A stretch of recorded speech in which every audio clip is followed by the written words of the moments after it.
like even these PhDs, they don't understand that we don't set policy, we don't do land use, we don't do zoning. Like they're like, I switched, and somebody asked them, "What's the VAR going to do right now about using beer?" I said, "Nothing." Seton was there. I saw it. So, Yeah, but tell me it's like it's sort of a classic thing where they overinflate like. Right. 1830s, that was augmented in later and the African Americans and then we designed it and we did it in Japan. How you doing? Well, Good. How are you? and Yeah, it was fun. I mean, I'll probably get it. But, you know, so it's going to be something else. yeah, well, I mean, going into a room full of classical economists, like I said, like I think I'm going to be much easier. Oh, yeah, I meant to ask you, how did that work Well, out? Seton was there. Oh, okay. it was Yeah, fun. it was good. I mean, I think like I've been in situations like that before, and I think even people who are highly educated and we're looking at a room full of economists, and they think that that the VAR or the bar, won't stop calling it, is responsible for all land use policy making in Charleston. They're very much in error. Right. Did you correct them? I did my best. It's either that or they think we run around town telling people to repaint the front doors. It's one or the other. Yeah. But it was good, and it felt like maybe if three people in a crowd like that get a little bit better understanding of what happens here. Great. Students? Some students, So that's good. students, faculty, some faculty from other institutions that come in for it. I mean, you Do call they have them, anybody from Clemson? They have any of the guys from the Lyceum? they had somebody yesterday from Francis Marion, and they had somebody that came in from Mississippi today. I don't know what institution it was. There's a guy real big in that movement who was very well regarded. I enjoyed it. It's just called Franklin Thompson, that you may run across at some point. Yeah. He would be in the So when I was at Auburn, Auburn had a really robust PhD program in Austrian economics. And so a lot of these guys, including like the dean of business school and all that, that's where they came from. And I didn't know really much about it until later. But yeah, they're all Auburn grads. Like, Okay. they're just, What Vince got to say? I don't know. I didn't listen. It was sort of the same. Like we make the good stuff illegal. And he didn't really have much to say about because we've never been an impediment to them. It's been planning commission. So how are you? Folks that are concerned about density. You slipped? No, I slept. I'm sorry, you're sick. Yeah, I decided to sleep on the floor It instead of took in out half bed. my children's school, so I think. I got it from my daughter. Well, I didn't want to give it to my other daughter, so I slept on the floor, part one, I didn't sleep at all. Sorry. So sorry. Thank you for stepping in. Someone calls to move off our agenda. I know we have I people thought it eagerly was the awaiting. right thing to do, but like now I'm like, oh. It's exciting. I drink after Julia on Saturday and then she gets sick. I think the Yeah, half the it's always, teachers at my children's school. what if? Right. You know? I absolutely understand.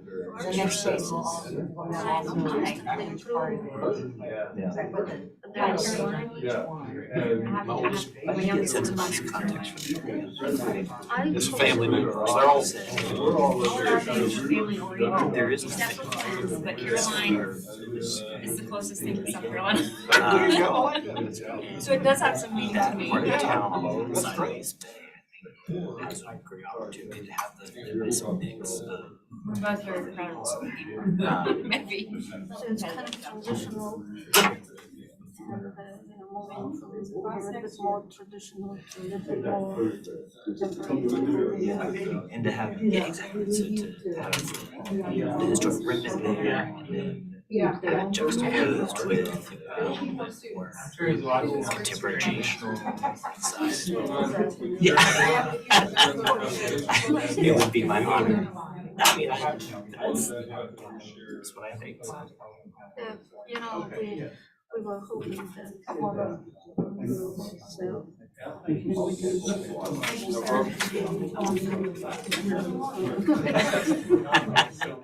And, you know, there was a cooler there, which is also. If we could. So nice. Yeah. At least we were.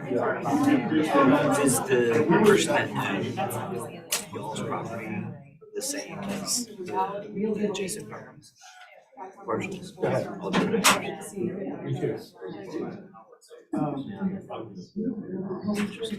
Trying to.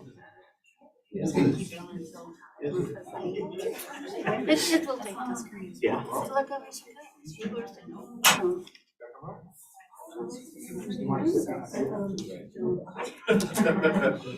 Still you?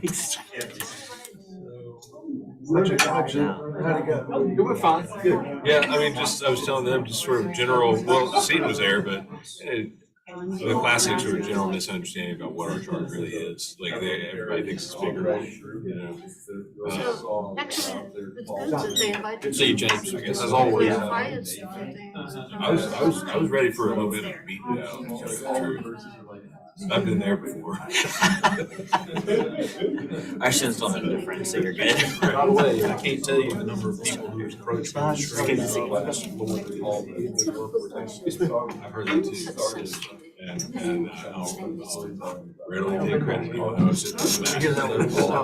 Most interesting is the number of people who approach me and call. Our only success with that is. Really? Two. Oh, good. One is Yeah. conversations understand you've heard about of police. exterior, and I have Yeah, well, electrostatic, that's what that was about. so I put a charge on it. Your quotes were better. There is Although they there is missed a one. process too for Oh, like what we I use don't know if on you've copper been there. rings where we material that we etch the surface and then we have a special. Oh, that's special. I had to tell somebody, and I think it's in here, we gotta look at this. And Some of the it's things not that I've learned, as I've be. learned. I think it's right. Because we were paying. I'm calling me the glass half.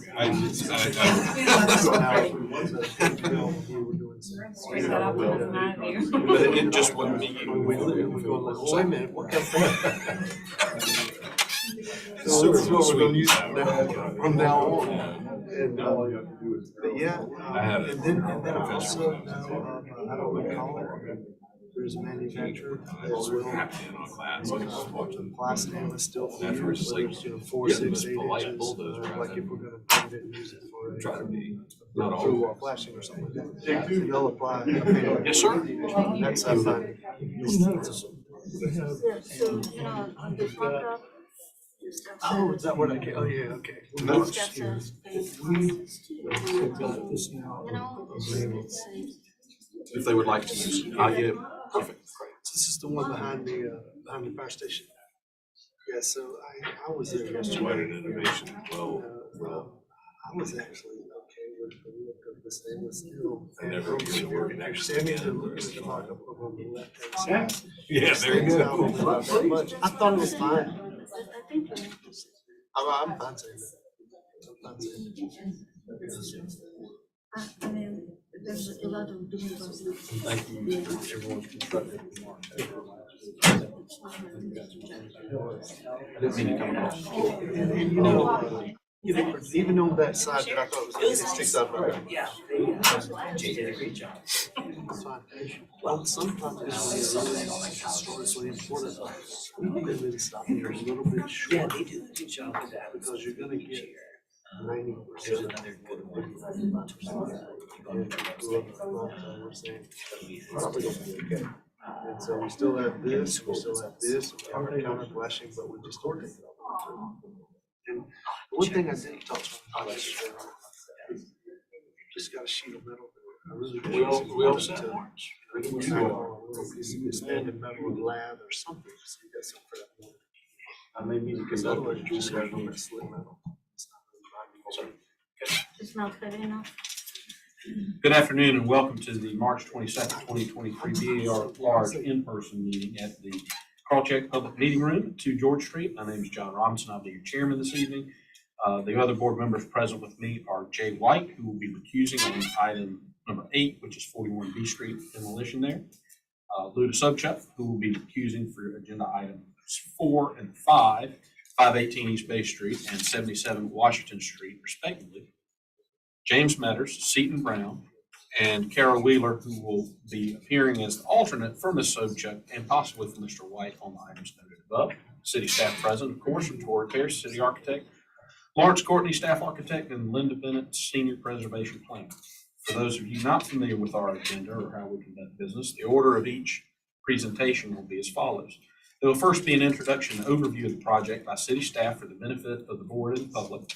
This is followed by the applicant's presentation, which has a 10-minute time limit unless extended by the chair, as well as any and all questions of the applicant from board or staff. Any and all people present on behalf of an applicant should clearly state their name for the record. Persons affiliated with the project, be they the owner, developer, designer, architect, or other consultant, should speak during this portion rather than in the following portion. Applicants may use the clicker now at the podium. This is an innovation for tonight, or I should say it's been reintroduced. The applicant may use the clicker, thanks to Mr. Schutte who brought us that. Or you can ask Lawrence to advance or go to whichever slide you like. This is followed by written public comment. Written public comment has been required to be submitted by the public by noon yesterday. That public comment, where it exists, has been disseminated to the board and is considered in our deliberations. Unless it's determined by the chairman to the contrary, written comments are not read out loud or into the record during the meeting. This is followed by a public comment period for the general public. Each speaker has a 2-minute time limit unless extended by the chair. The applicant does not respond to individual comments made during public comment. Any member of the public wishing to be heard needs to clearly state their name and address for the record. Public comment periods are followed by city staff comments or recommendations. This in turn is followed by an applicant response or clarification to either the public comment or city staff comments or recommendations. There's a 5-minute time limit for this period unless extended by the chair. The applicant should then take their seat and wait to be called upon if recognized by the chair. The applicant does not have to use the rebuttal period unless they want to. This is followed by board discussion and a vote on each agenda item. The applicant presentation and public comment period at that time is closed. The applicant may clarify inaccurate information when recognized by the chair and of course answer follow-up questions. No item has been withdrawn or deferred. We've discussed the recusals we'll have this evening. This is a friendly reminder to our guests to please turn off all cell phones and other potentially disruptive devices. Please limit your comments to architecture only. Frequent flyers here know this, but for those of you who are not here so often, comments that we often hear about that are related to zoning, parking, traffic, lot coverage, or other livability concerns are not within the purview of this board and therefore cannot be voiced here. With that being said, I think we're ready to proceed to our agenda, which is agenda item number 1 is approval of the minutes from our last meeting. Second. Okay, there's a motion and a second. All in favor say aye. Any opposed? Very good. Pass. Agenda item 2, 9.5 Cannon. 9.5 Cannon Street is in the Cannon-Borough neighborhood, Heights District 4, in the old and historic district. Applicants requesting the mock-up panel review for a new multifamily residential structure at the rear of 563 King Street.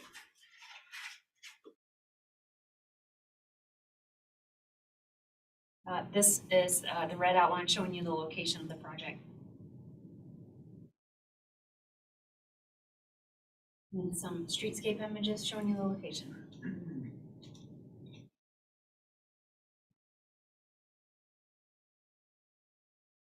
Okay, we're ready for that. Good evening. I'm Martin Veltop with Belligears Architects. And as Dory mentioned, this project came before the board in 2016 and was approved at that time. It's a short-term apartment building and located on the interior lot. The only visibility of the building is through the historic structures along King Street and Cannon Street.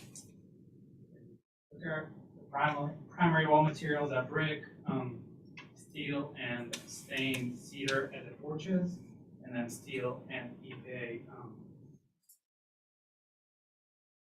wood on the east side of the building with covering up the stair. The brick detailing includes a header course corbelled band at the top, and then the pilasters, inset pilasters at the corners. The aluminum, there's 2 aluminum cornice profiles, and both are exemplified on the mock-up. We also have aluminum clad windows and radius steel lintel above the window. All these elements and materials are reflected on the mock-up panel, and if you have any questions, I'd be happy to answer them. Thank you very much. Any member of the public wishing to be heard on this agenda item? Hear none, city staff comments or recommendations. I'll start with a few notes. This mock-up for a relatively small footprint multifamily project located near mid-block. While otherwise a fairly utilitarian structure, the thoughtful use of interesting materials and detailing make the project far better than it might otherwise have been. The mock-up is also better than most with good, generally, craftsmanship, eliciting only the usual comments about keeping the brick joints uniform and flashing uniform and minimized. And then a few comments. Number 1, through-wall flashing is stainless steel, which needs to have exposed portions minimized, held flat against the adjacent material below, pinned and painted to match the generalized brick mortar blended color or adjacent material color. So during the site visit, a board member indicated concern on the weathering of the clear-coated cedar being used at doors, the metal being used at lintels and above fenestrations, and the through-wall flashing uniformity. Last, the ceiling around doors and windows should be the generalized brick mortar blended color or adjacent material color. And then we are recommending approval with board and staff comments. Any reply from the applicant? My only comment is regarding number 2, the weathered wood. We used the same wood on the Hellenic Center and 174 meeting, and it's the same spec, and it's weathering pretty good. I just went out to the Hellenic Center today. It's good for your weather. Very good. Thank you for that. Board discussion. Mr. Chairman, I'll go first. Martin, the mock-up was well done, and I appreciate your effort on that. Because of the proximity of this building away from the street and it not being very visible, I'm okay if the stainless steel isn't coated or painted and it stays like it is, but we identified over on the left-hand side, if you're facing the mock-up, it only extended out a little bit. I can't remember if it had a hem on it or not, but if it could all be like that, I think it would be okay. I mean, that's my thought. Secondly, the stainless, the steel lintel is, as if I understand it right, when I looked at the joints, it actually has that radius thing welded onto it. So it's important for that to have a slope on it, so water runs. I don't mean, so I'm not trying to change the aesthetic of it, but water definitely needs to run off of it, because if not, it is going to rust, and that's going to be the beginning of a difficult time for the masonry work. And the cedar, I made the cedar comment. I could have guessed.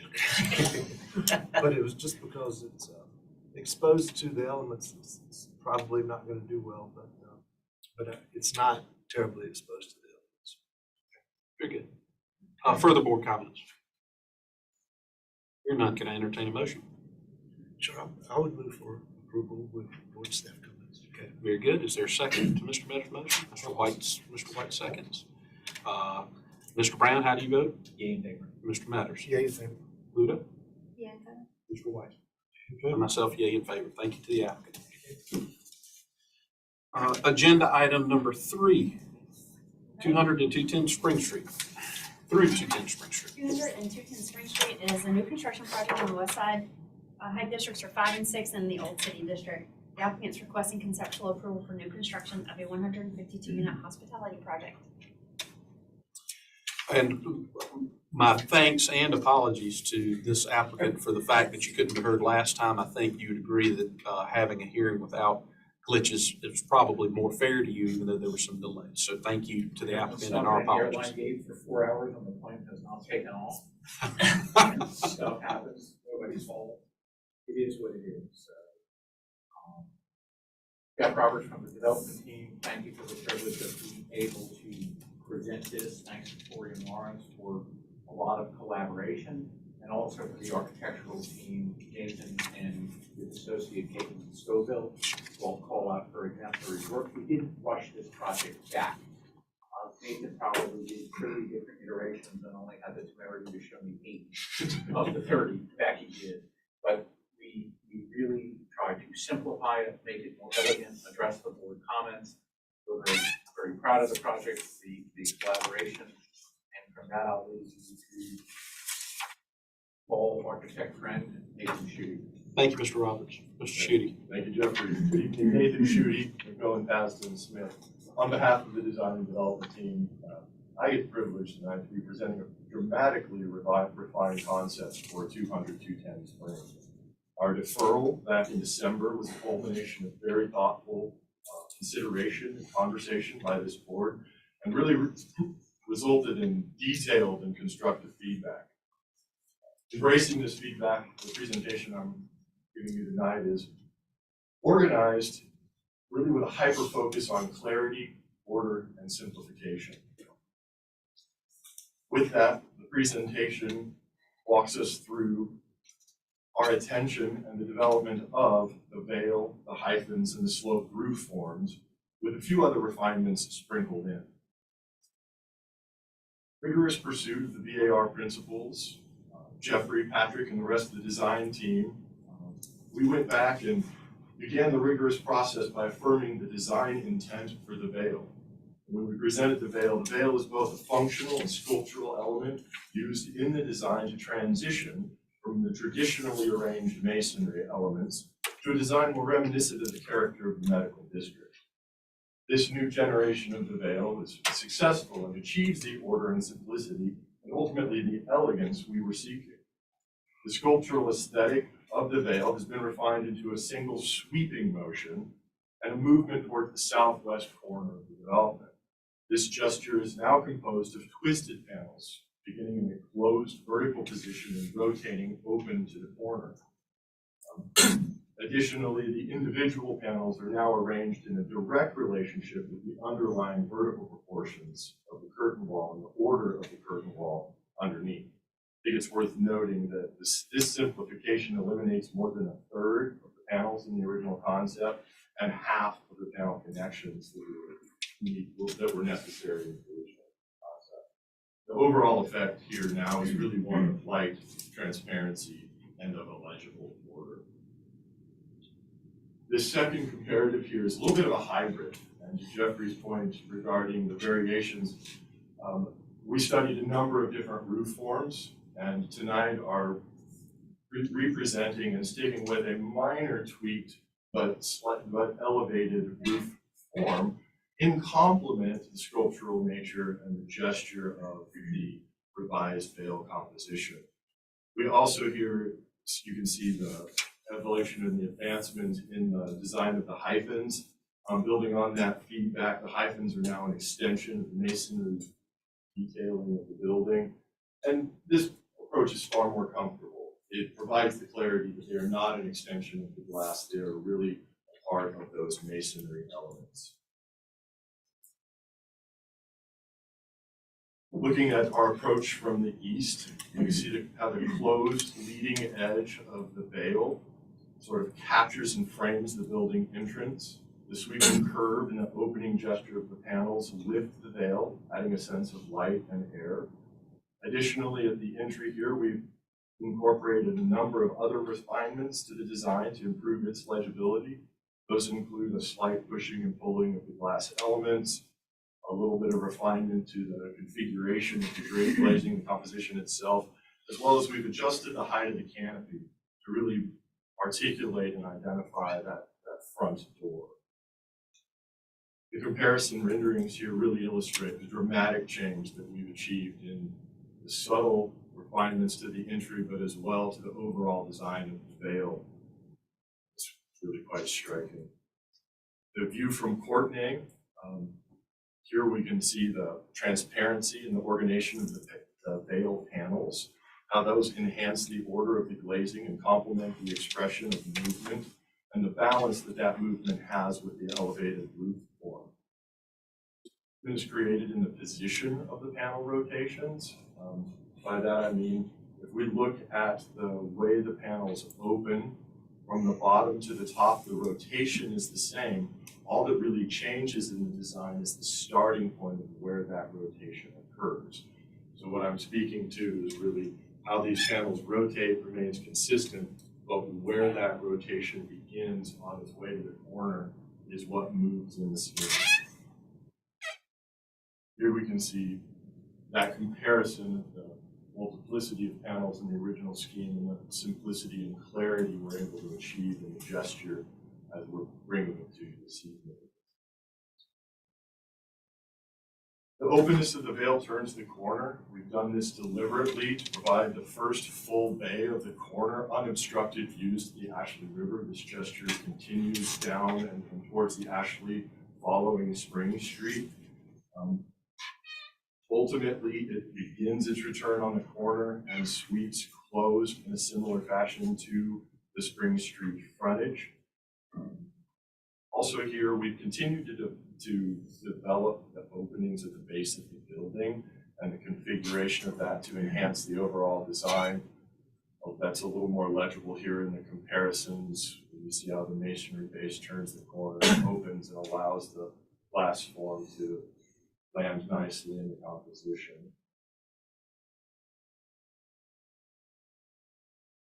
Veil screen does serve more than one purpose. It does provide privacy to the residents and creates the sculptural gesture towards the corner, but it also adds a layer of protection from the elements. We've alluded to this previously, but included here for your understanding some of the solar studies that have gone into this project. This study has also informed the depth of some of the overhangs and really where we have placed the unprotected or unscreened glazing elements within the design. The team at Zahner has continued to be an invaluable partner in the development of this concept. Zahner is a manufacturer we've been talking to. Their expertise has enabled us to really maintain the approach to this project that we were originally discussing at the last meeting. The curved elements will be shop fabricated by robot and finished in their controlled environment, ultimately being delivered and bolted on site in place. But we're able to control the movement of the form and the quality of that composition through their processes in their shop.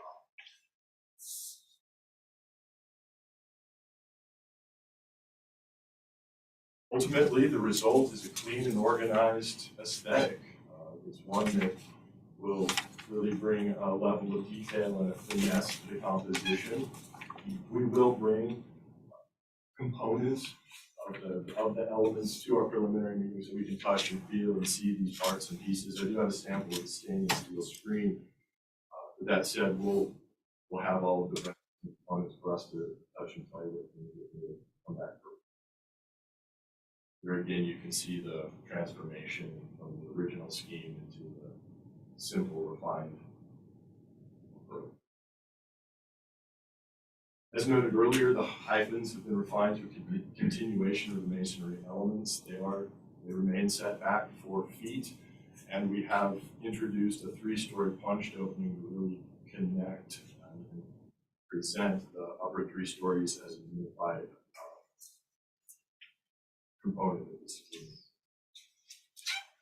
We've also included a Spring Street elevation for kind of as a summary of the refinements we've made here along Spring Street and really illustrate our continued celebration of the VAR principles in this project.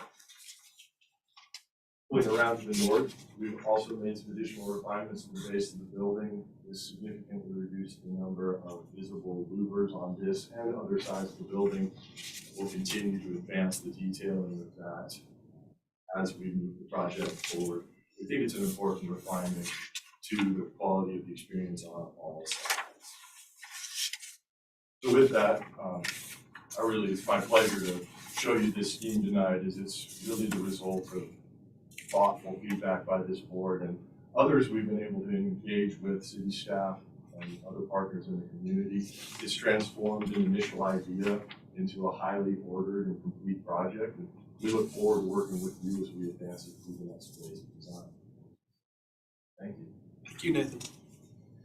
Any member of the public wishing to be heard on this agenda item? Mr. Schweb.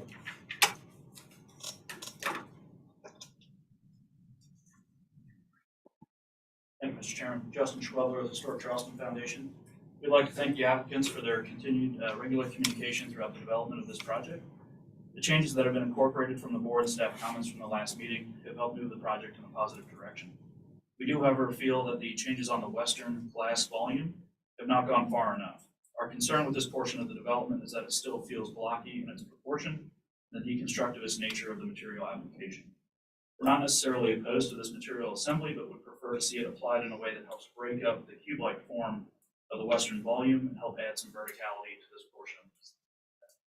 Thank you, Mr. Schwebler. Further public comment? Ms. Minigan. Erin Bennigan with the Preservation Society of Charleston. We would like to thank the applicant for meeting with us about project updates and being receptive to our feedback. Overall, we feel the project is developing well, and changes including the modification of the hyphen language to read as part of the masonry massing are positive. Revision of the screening element is also a step in the right direction and brings more rationality to the design. However, given the transitional character of the corridor and nearby historic context, we continue to feel this element should be further simplified. Perhaps the amount of openings or the angle to which the panels open up could be reduced. Finally, in line with our previous comments, we feel that if the design is emphasizing a bold, creative moment at one area of the building, the rest of the structure should have a quiet expression. In particular, the angled roof should be eliminated to not compete with the screen massing. We feel doing fewer gestures is more artful, and the focus on the quieter part of the building should be on the material quality and execution. Thank you. Thank you, Ms. Minigan. Other members of the public wishing to be heard on this item? Seeing none. City staff comments and recommendations. The design intent of the panel positions on the veil screening at the southwest is meant to reflect the movement along this highly traversed vehicular corridor. Positioning as close to the east and north to fully open at the southwest corner results in a pattern that is dynamic but much more visually ordered than the last iteration. The fully open panels at this corner have a feathering quality to the veil, which is somewhat out of character with the general planar and subtle language of the rest of the building. While they may reflect movement and intersecting languages, the veil could simply be a screening element with fully closed panels to be more cohesive with the remainder of the building. Staff is impartial in the comparative roof form study at page 4. However, the sloped roof form does reflect the roof form at the veil, as well as the less gentle but sloped roof forms at 214 to 216 Spring Street. The design intent includes the intersection of contacts from the east and from the west. The sloping roof form and bridge echoes and bridges the intent. And last, or two more, while generally concerned about constructability issues with a large number of individual panels having to be precisely and separately formed, staff is told, and I think you've heard tonight, that the manufacturer has given the applicant a very high degree of confidence that these may be accomplished.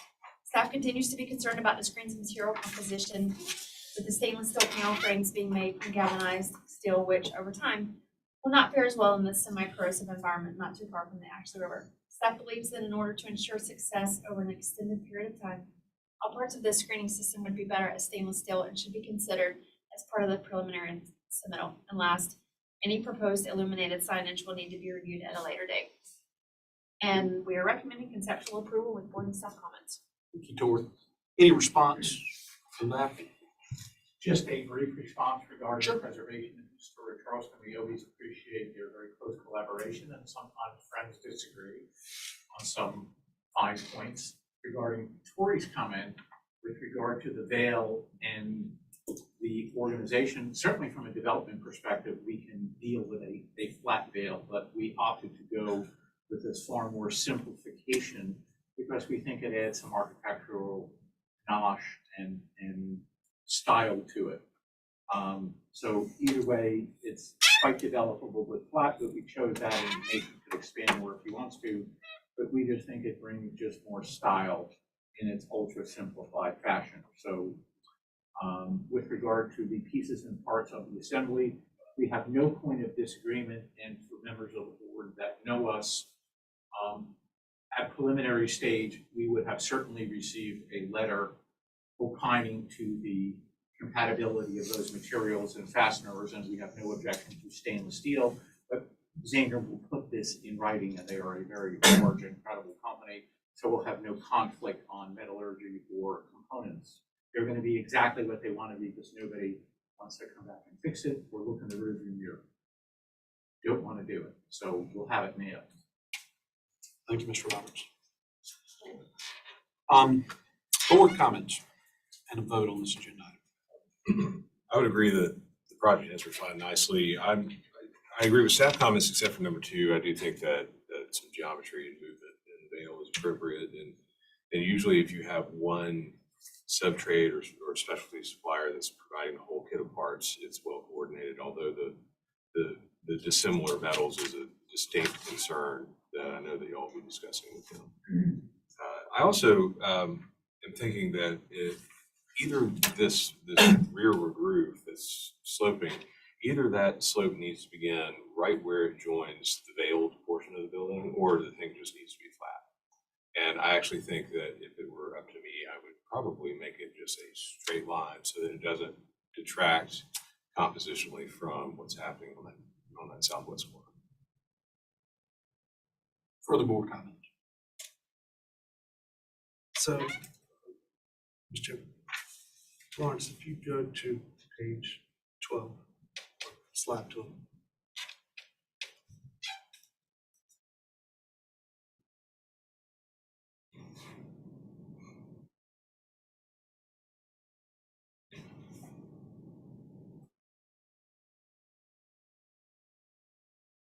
Nathan, I'm not saying anything new, but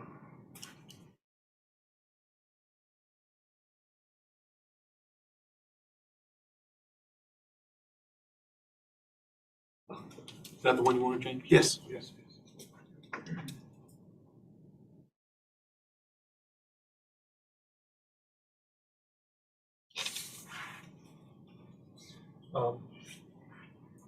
I just can't read it, so I'm a parrot. I just can't see it, but it's ultimately manufacturers saying, we have to determine brackets, we have to determine connections, not material compatibility. You work that out, but We have actually some engineering left to do. yeah, and so I'm using that as the basis for what I want to say. It's this expression of your creativity in this. I mean, I like it, right? But difficult for me to think about constructability. I mean, it's just hard, and I know that you can pump this out, on the computer, and when the day you put it up, I think it's gonna look like what you're saying it's gonna look like. But we are in an environment where what happens when one has to be replaced? Because then that one has to be just like that. And then what's the finish on that? What's that gonna look like when it's finished? And you've got, I'm making this up, you got 500 of them, right? But you've got 8 of them that have been replaced. And you get the contour and the shape right, but what about the finish? And what about the age finish? And I just don't know how to think about that. It's hard for me to, I say I like the way it looks. So this is not about that. It's about 5 years from now. Because when you have an isolated repair, which is going to happen, I mean, I believe it's going to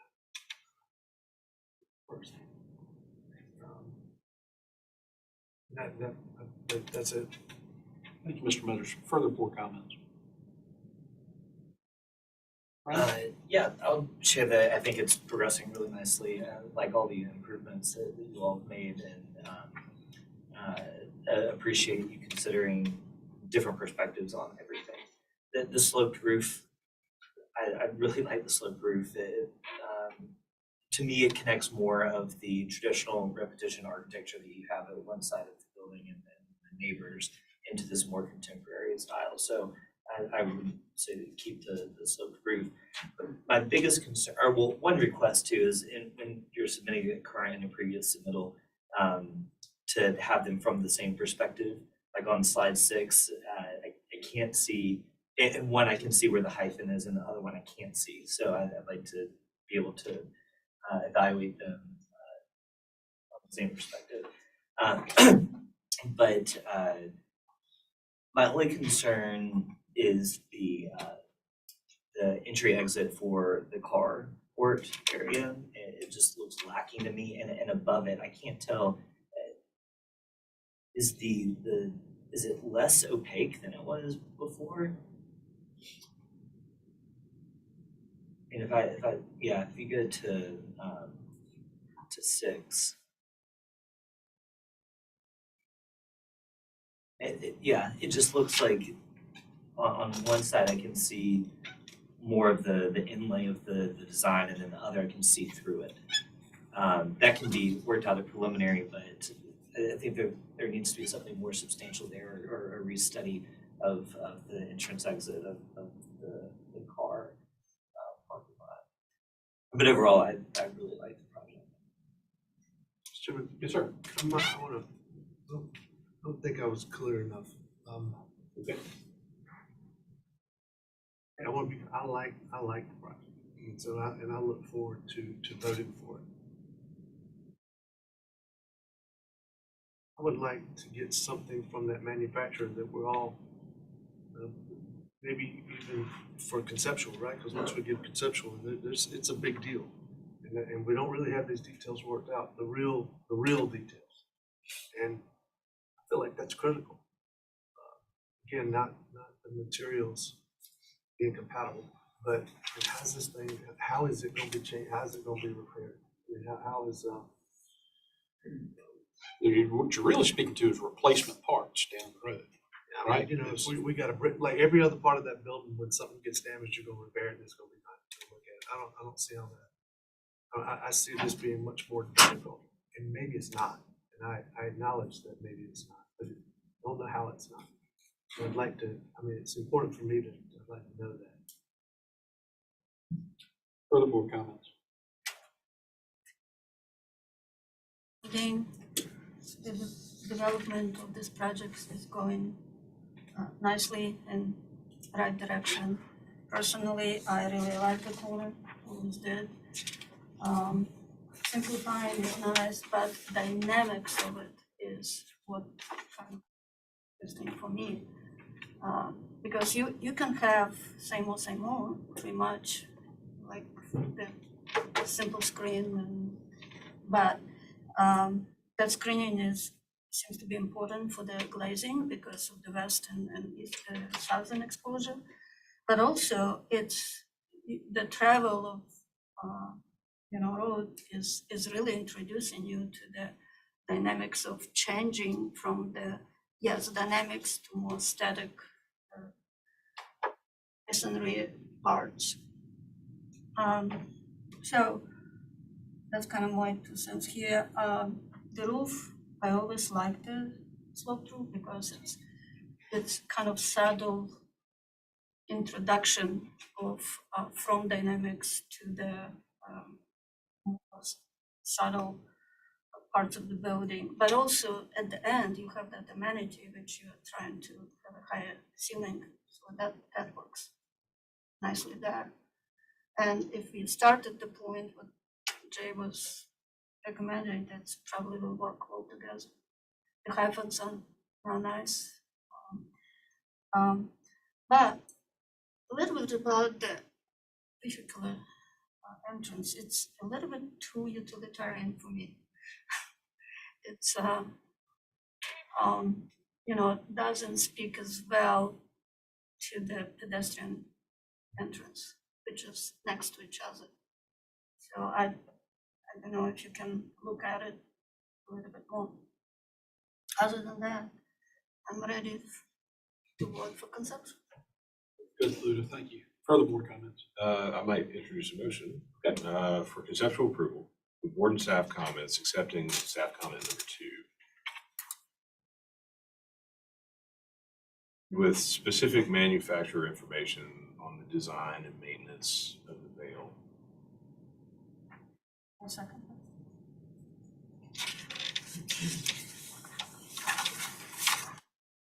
Mr. White, your motion, as I understand it, is seconded by Ms. Sochuk, is for conceptual approval with board and staff comments, accepting staff comment number 2, and with specific design and material information regarding the veil. Probably design and maintenance. Maintenance information regarding the veil element. That's correct. And Ms. Sochuk seconded. Mr. Brown? Yea in favor. Mr. Metters? Nay, not in favor, but only because of lack of information on the bill. Very good. Ms. Sochuk? Yeah. Mr. White? Yea in favor. And myself, yea in favor.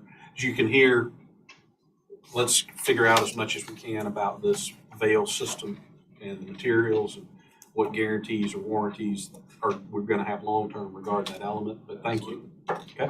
I think that's a very We can do that. very valid concern, and we are no slouches at making sure these applications are used worldwide, but we'll have it nailed to get the full comments. Good. Thank you very much. Thank you. Agenda item number 4, 518 East Bay. 518 East Bay Street. Okay, sure, take a minute.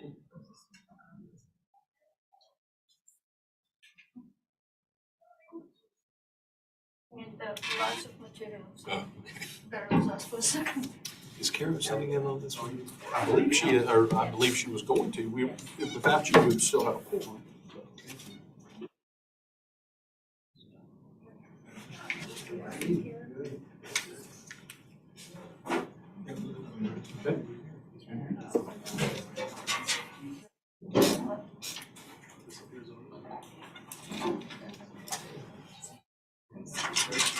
Oh, there she is. I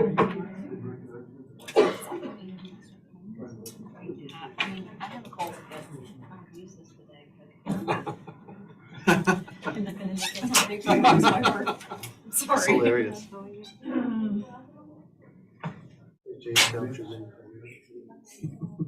Came in today, I think. Oh, yeah? So let's get in. Yes.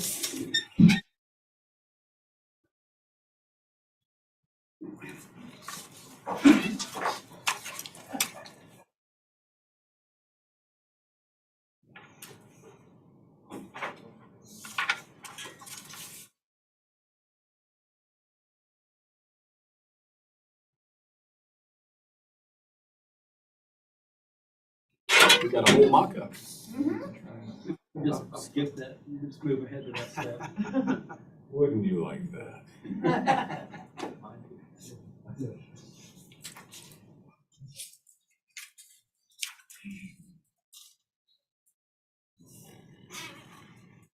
Phase 2. Item number 4 is 518 East Bay Street. This one is new construction in the Garden District. Districts are 4 and 6, and this is in the Oregon Historic District. The applicant is requesting final approval for new construction of a multifamily mixed-use building.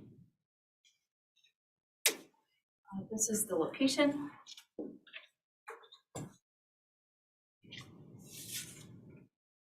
Next images from the street.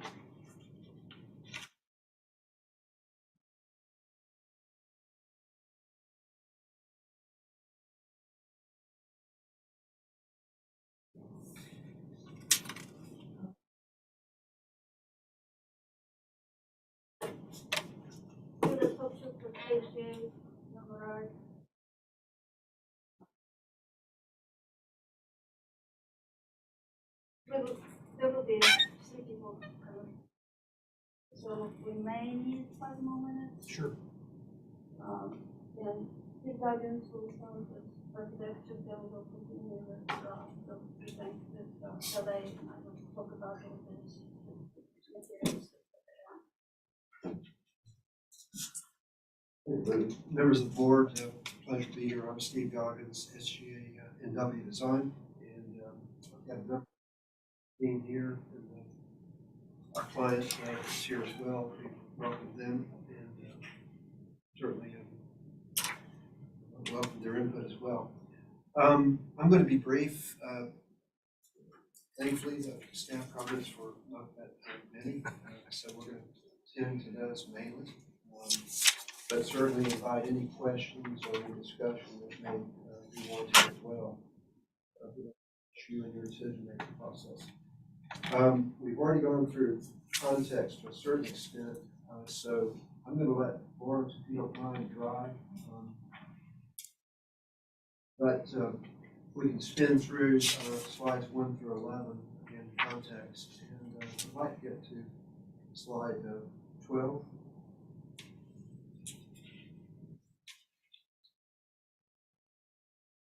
There was some discussion about the railing.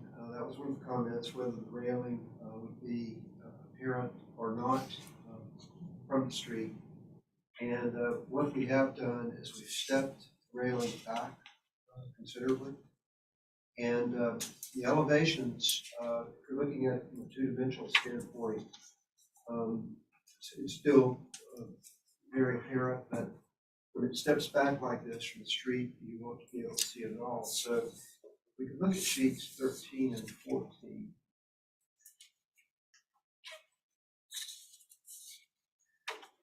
This gives you a look, 13 in particular, look from the street at how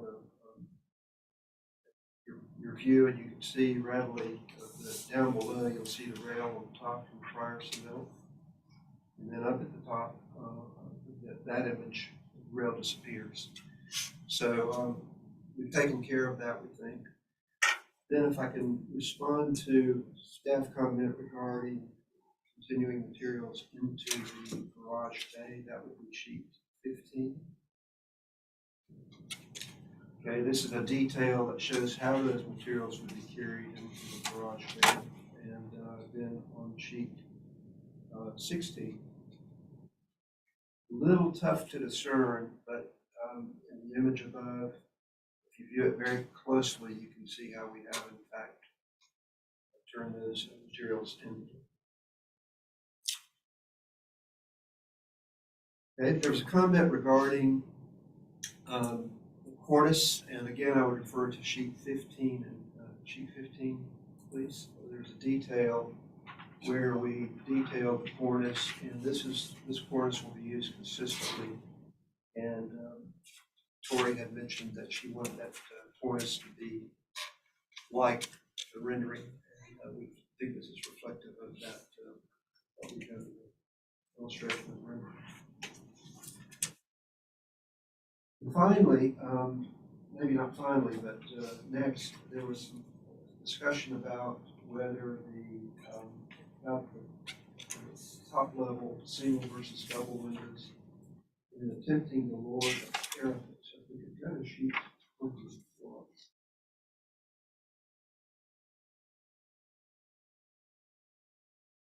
Thank you.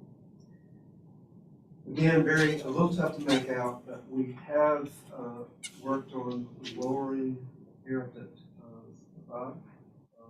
See some different siding materials that we'll talk about when we get to the materials discussion, which Lydia will introduce you to as well. But we have lowered the parapet in between preliminary and this submittal. We have gained the windows together as was suggested.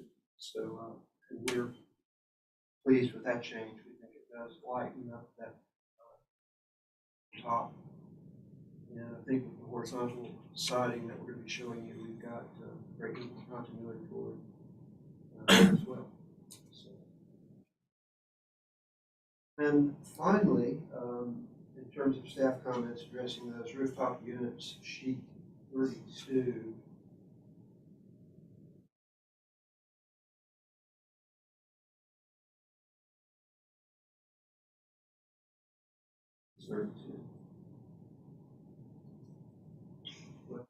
We're off a little bit, pardon me. Perhaps we can go to wire sheet service. Maybe we can go to yep.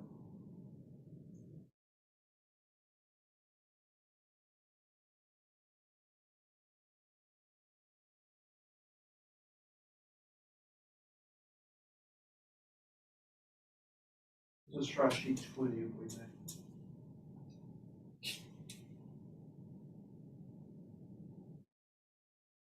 Well, I'm not getting the image. There we go. We can go back, flip to sheet 21.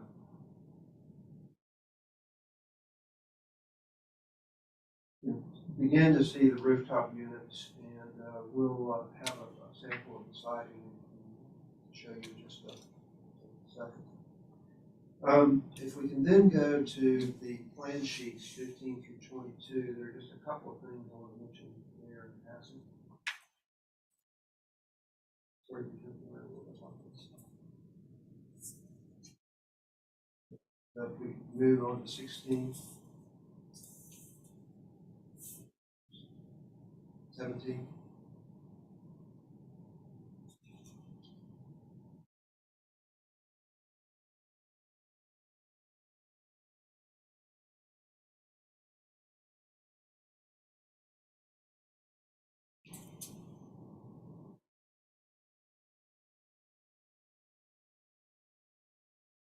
Just keep spinning through those if you don't mind, Lawrence.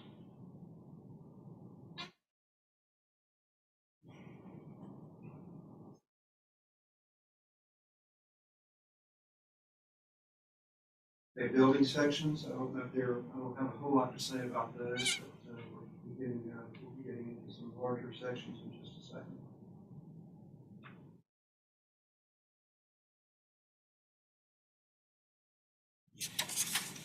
So these are the plan sheets. Do those briefly. There is one, if we can back up to this prior sheet, Lawrence, there is one thing that I don't think is a VAR consideration, but we did move the pool from the top level down to third floor, and just wanted to point that out. Again, won't be visible, but that I think is done basically as a function of cost, but it does have the added benefit that it activates both the top floor and this level as well.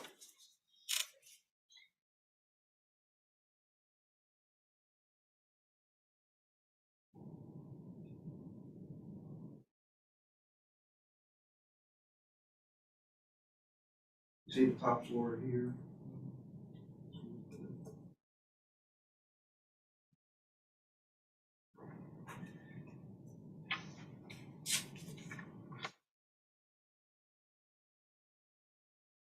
Right, and again, don't have too many comments about the elevations other than what we've already spoken to, and but happy to address any further questions you might have.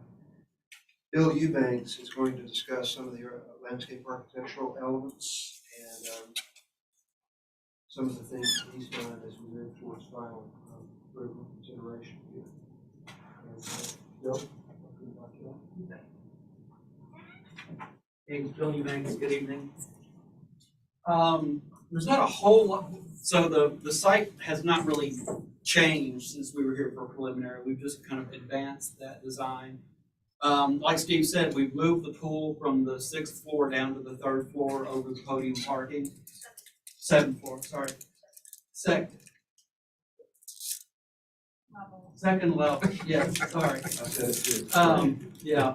But one of the things that came out of that was when we started looking at some of the weight considerations on the roof, we were going to be using a Hanover concrete paver.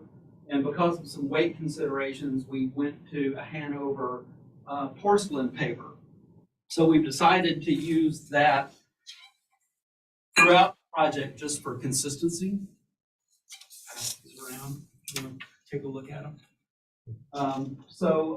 At the street level in the loggia area, we're now using this Hanover porcelain paver instead of the concrete pavers.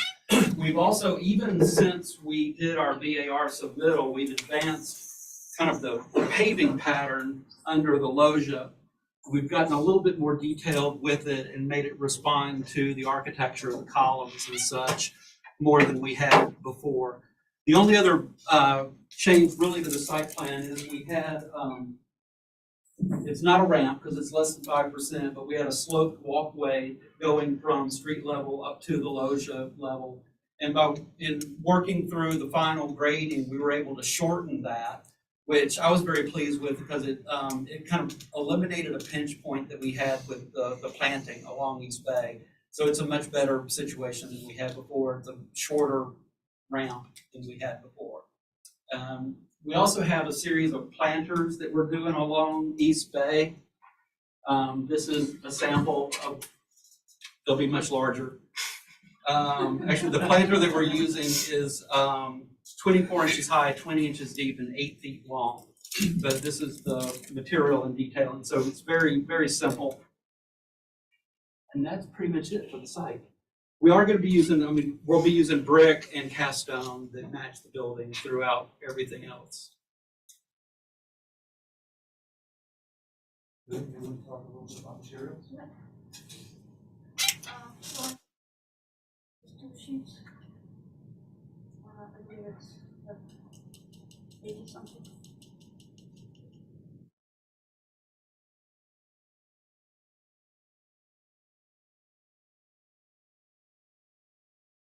Obviously, we have a lot of drawings and details for sections and things like that, but don't need to concentrate on them much.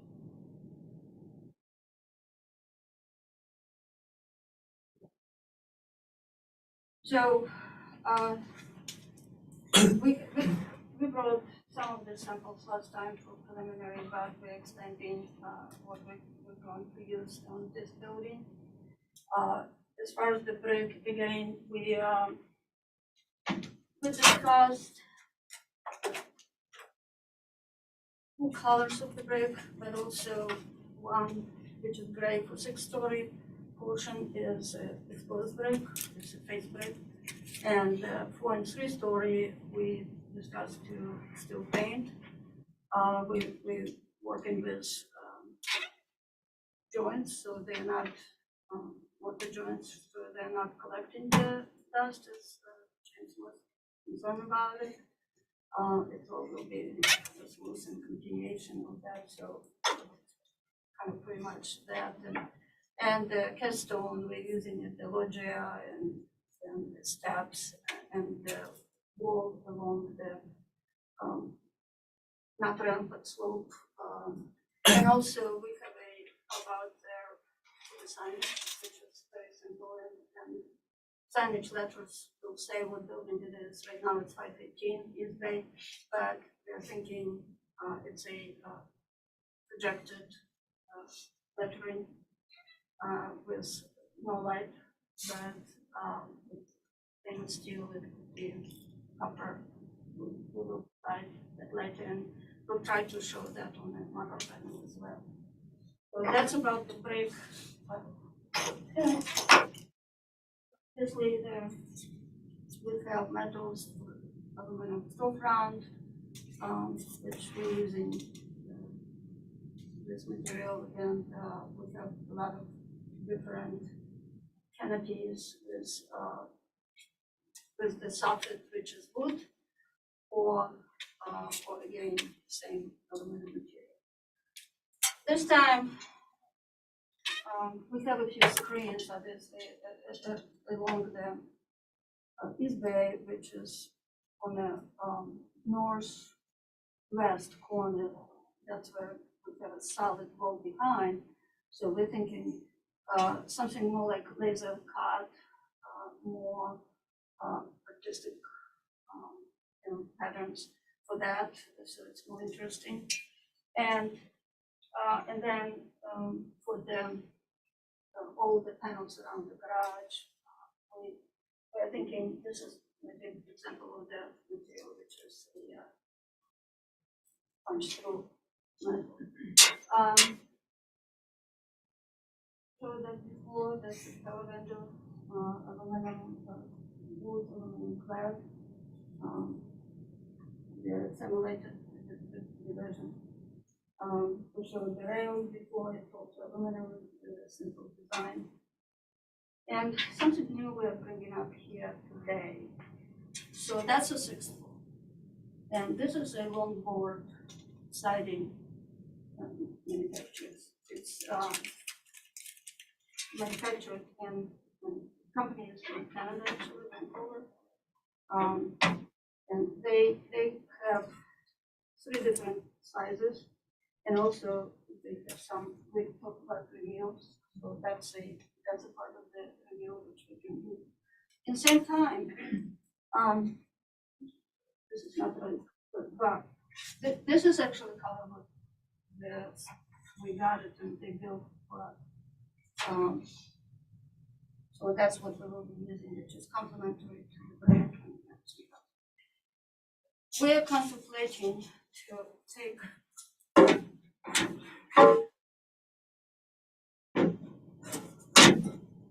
and maybe create a supervisor on that, but we will see how that will work out. But that's a possibility of breaking even more the top floor and helping with that. I think it's pretty much all.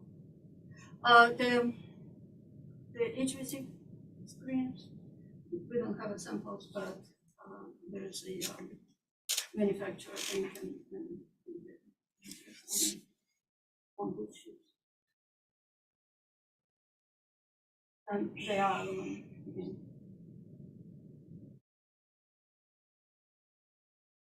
That's kind of concludes with. Mr. Chairman, can I ask a little? Sure. Could you show us where volume of these 2 areas, the garage door areas, as well as the east bay screenings? Okay, so I will get laser cut.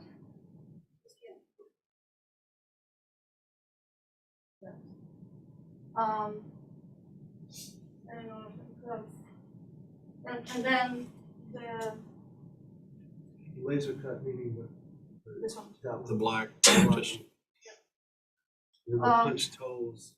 And those are around the garage, so it's starting at the Charlotte Street and moving around Washington, all around. But everything is recessed. It's not necessarily this color. It's going to be, matching the aluminum everywhere.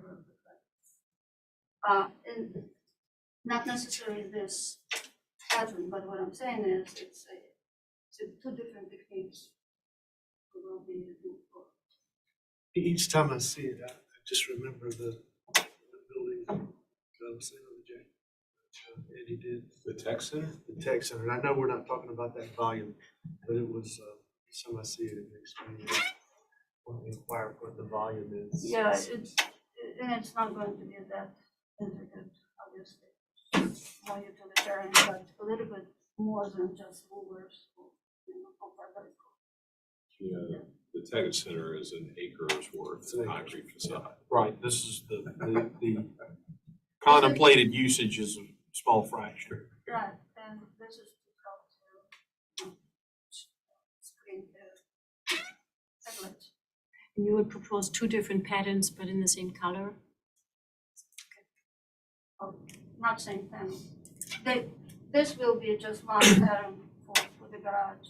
Okay. And this is more sculptural, artistic, just at the front, in front of the solid wall. Yeah, but And the punch work is right here, right? this is solid wall, and that's a violated wall. It's solid, and in front of it is just the screen for drawing lines and things. Okay. But Karen? yes, Yes. that's.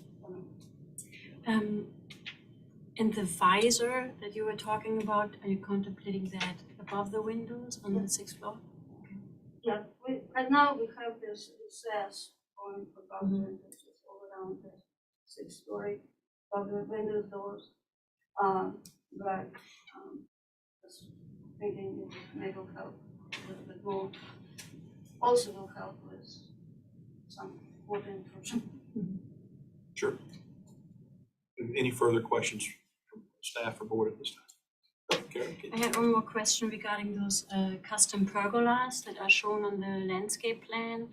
I think they're on the rooftop and on the 2nd floor. Are they Have you studied if they will be visible, or do you have a material proposed for those? Those are gonna be, the pergolas are aluminum. Yep.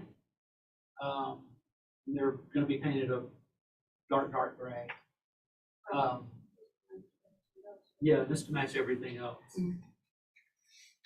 And they won't be that visible, they're kind of pushed back, or would you see them? They will not be visible from the street, I don't believe.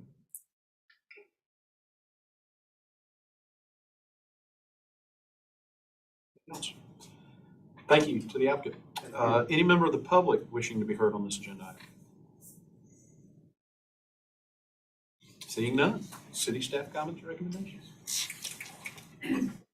For a couple of notes, the project has progressed nicely. Staff is comfortable with how board and staff comments have been addressed and is confident that further comments will be equally well addressed.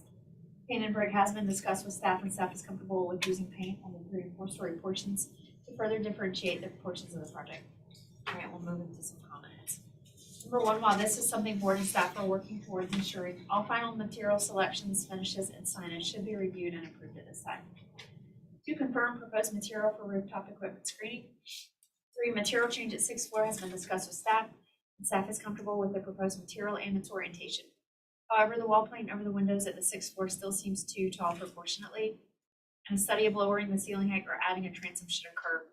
Alternatively, the renderings show what appears to be one continuous projected panel over the window header trim, and this, if incorporated into the wall section, could mitigate the height. That was probably what you were addressing.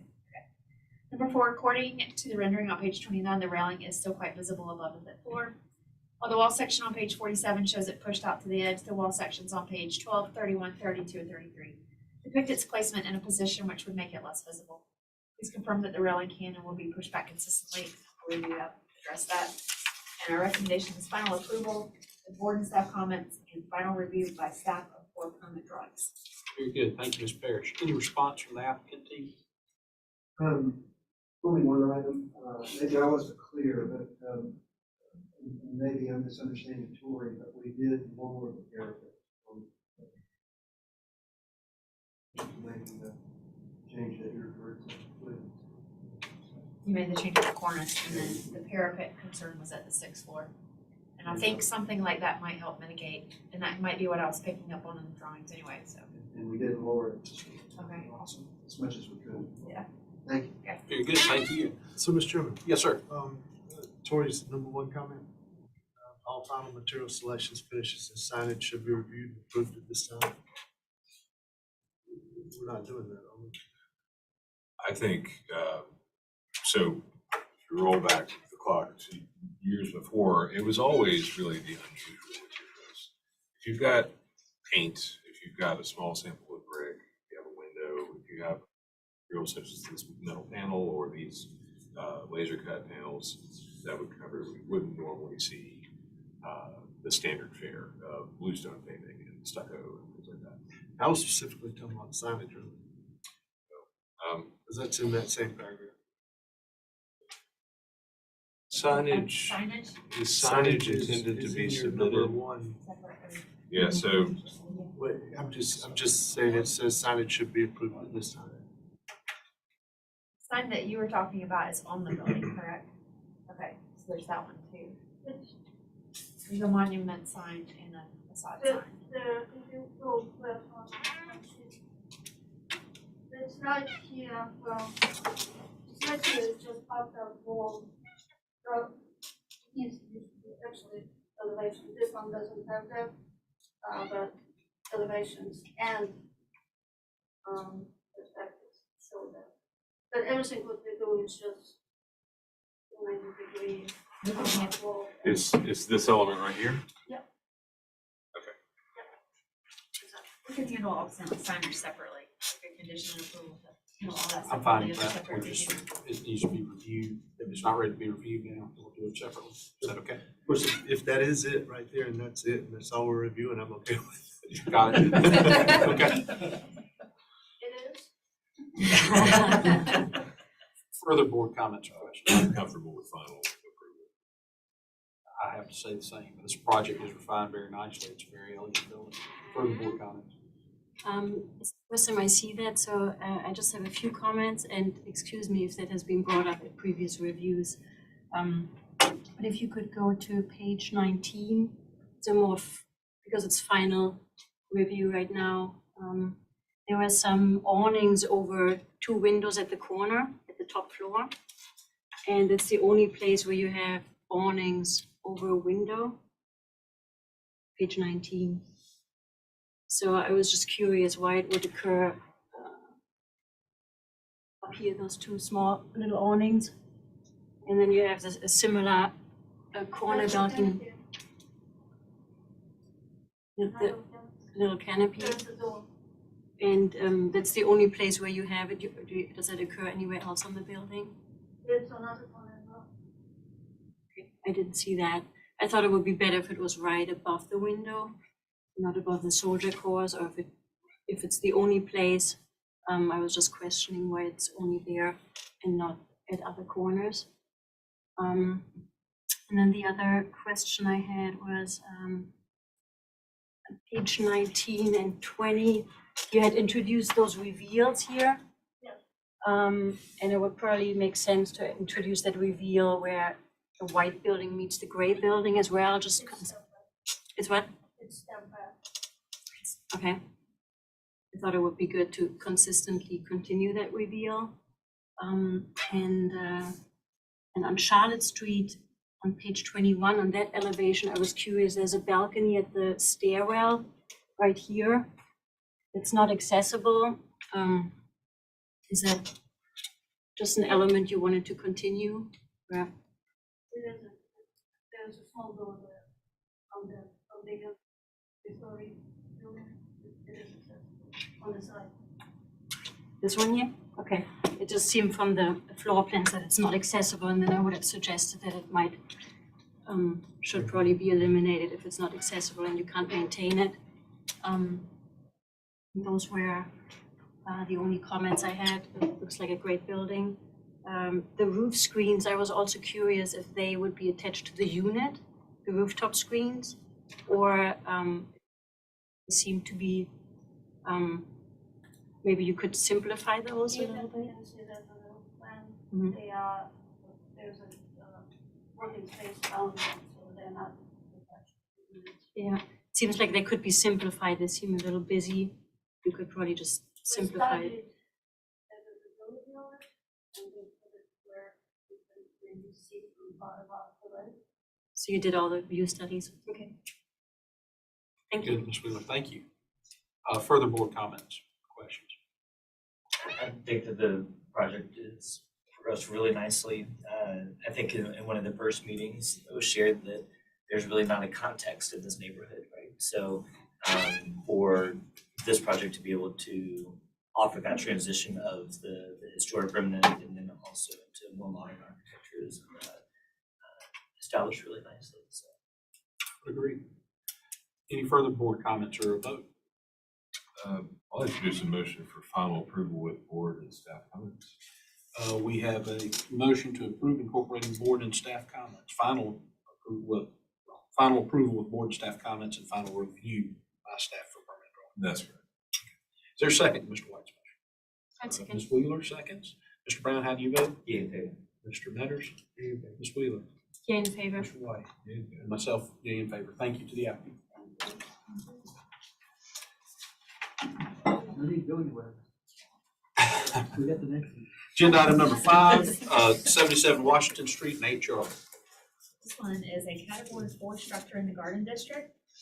It was constructed between 1857 and 1869. We're in the Old and Historic District, and we're requesting final approval for the reconstruction and renovation of a relocated structure from 77 Washington Street to 8 Charlotte. In May of last year, the applicant received final approval for the demolition and relocation. So we're looking at building any parts to it. Very good. And you just saw the contact slides in the last application, so we can move forward.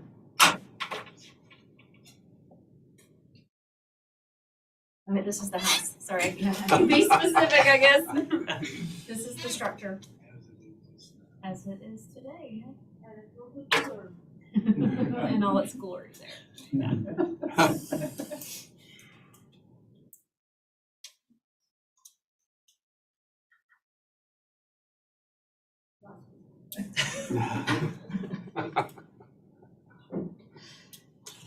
You can use that planter maybe.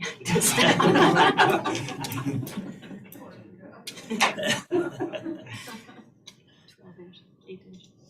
Okay, the presentation, we, as everybody knows, is, we are really trying to preserve the structure, with its history. And the best way we figured it out how we can do it is to engage in the project, a new project. And so we are relocating this structure, the Charleston, which will be next to our courtyard, or in front, but also next to the existing property, adjacent property. So what we were really concerned, because from the exterior, the building was very glass, very short in. And funny enough, okay, from inside, we found a few things which is in the review, like the missing column from the Yaga. We didn't use that. We figured it out what size of windows are there and what kind of windows are there and doors. So all that is now represented in the exterior version.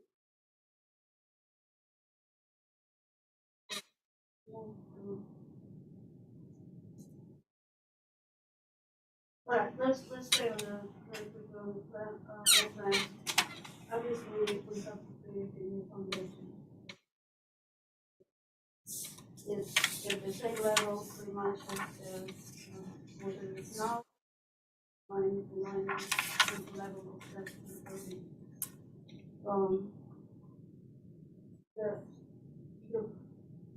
The interior is so altered over the years that it's nothing really valuable to preservation.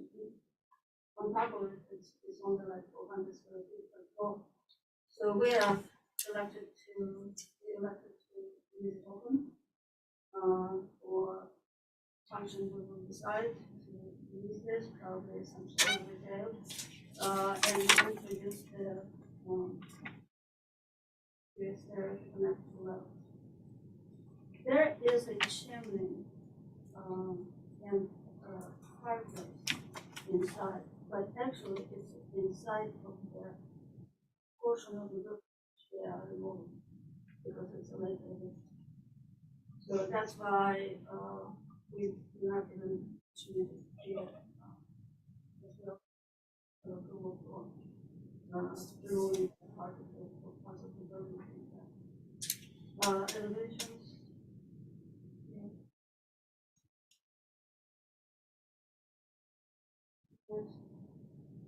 So as you see, we were able to, besides all this boarded windows, which you can see from outside, we confirmed that there is a window. All the windows which we have and the doors. The piazza, we still, so obviously we are using the columns, we're adding the column which we found. And we are connecting that on the first floor. You see there's kind of a bridge to our courtyard, which we are creating on Charleston and Replay. And that becomes entrance from the courtyard, but also with every street entrance, which is over this elevation. We are going to reuse as much as we can salvage the siding. Even the windows, because from inside it's the missing section, but there's still some new it's metal roof. That's kind of about it, and we added some lighting at each door on each level, which is Charleston. And the next sheet, I believe, is will have a few details how we replicating coordinates in the period for that period, handrails and things like that. And as last, we have two sheets which we put the name just to remind you what was the truth as far as the demolition, but also that, and the next sheet is just renovation. This is pretty much concludes my presentation. Thank you, Ms. Sobchak. Public comment. Ms. Milligan.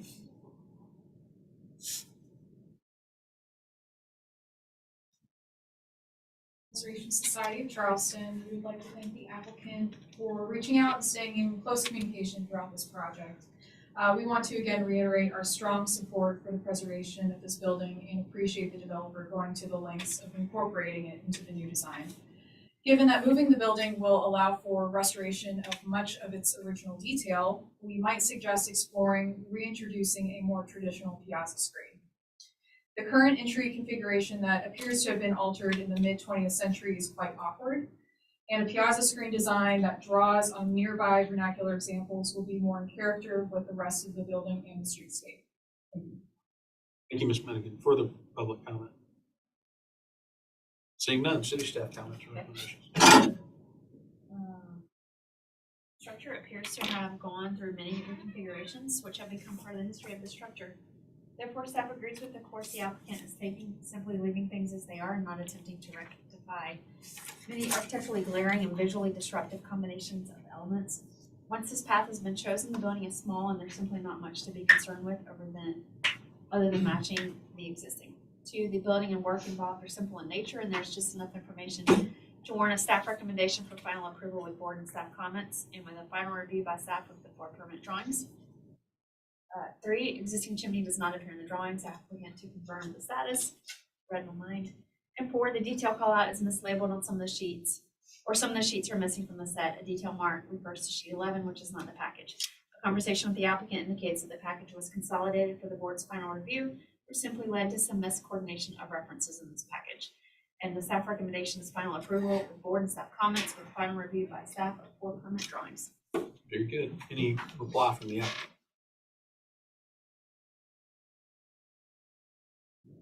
Board discussion. So, Mr. Chairman, there are some parts of the drawing that aren't exactly like what's existing on site, which is, it's fine. But I'd like to ask my fellow board members if we could include in any motion that's made that the intent is for it to match what's there. If a piece has to be taken down and put back, it will match what's there, because some of the components don't actually match what's on the drawing, which again is fine. Match existing. Match existing, yes. Yep. I'm getting some nods from the applicant, but that's not an issue. Oh, yep, go ahead, Luna.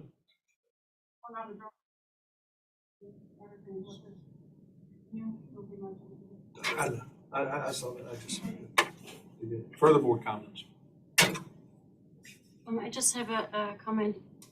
I thought that if the building could maybe get a little bit of color, it would stand out a little bit more. Right now it kind of blends in with the white background.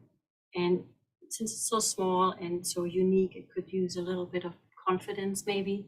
So I don't think a final color was selected on the drawings, but it might be good to have a little bit of contrast there.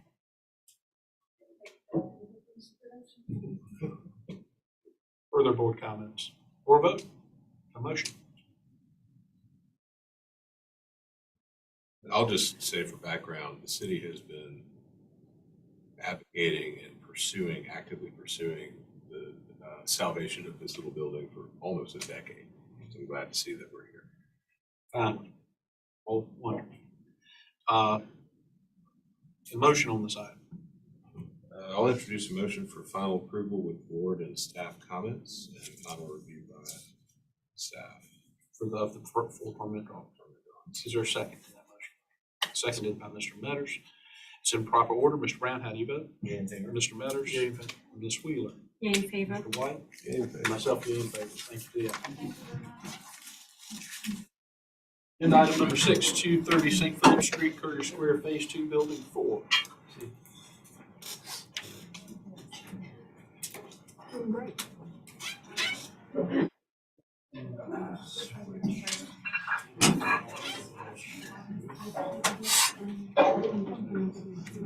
I think we all wondered if that building was gonna fall in just under gravity before it got saved, but it got saved. Yes. His neighbor died, his neighbor bit the dust. Although I can't remember, I know the neighbor was condemned, but did it ultimately burn or did it just building, it was ordered demolished? It caught fire. It was ordered down.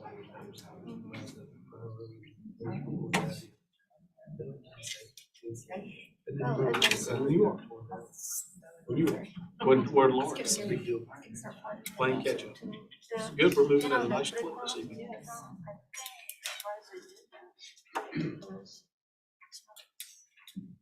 Frequent flyers.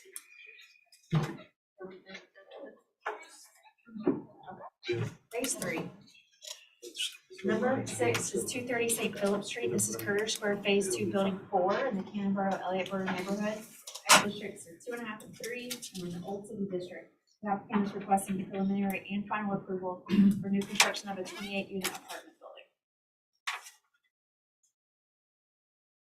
The context, to give you the location.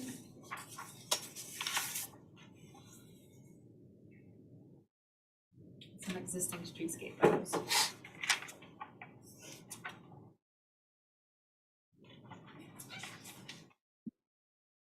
Mr. Gow, you have the floor. Richard Gow with LS3P. Thank you. We've been about over a year and a half since we presented this building, but in that time, we've been diligently working with city staff on a lot of the comments that were brought about by this important project. And so we're here today to ask for preliminary approval and with final details to staff, and Mr. Brewer and Mr. Parker do the heavy lifting. Great. Lawrence, can you go forward to a site plan, please? Good. So, good evening. My name is Scott Parker. And I'm the landscape architect for this project. Want to remind the board that we're going to review the site for site design for all of the buildings when we come before you for building 1. So I just wanted to give you a little context for building 4. Most importantly, we have an alley to the south that connects to Berry Street, an alley to the east that runs between building 4 and building 1. The other important feature to note is that just south of building 4 is where we're going to be relocating one of the grand trees that exist on the site today. So that tree has a diameter of 37 inches at breast height. And the root ball that will be required to move the tree is basically the size of this room. So that tree is being moved right to the entrance of the alleyway, and there will be a park created at the base of that. And this building 4 has a very prominent relationship to that park and to that tree. So with that, I'll turn it over to you, Jerry. And that tree will block our elevation. Next, please. So the plans have not changed significantly. Next, please.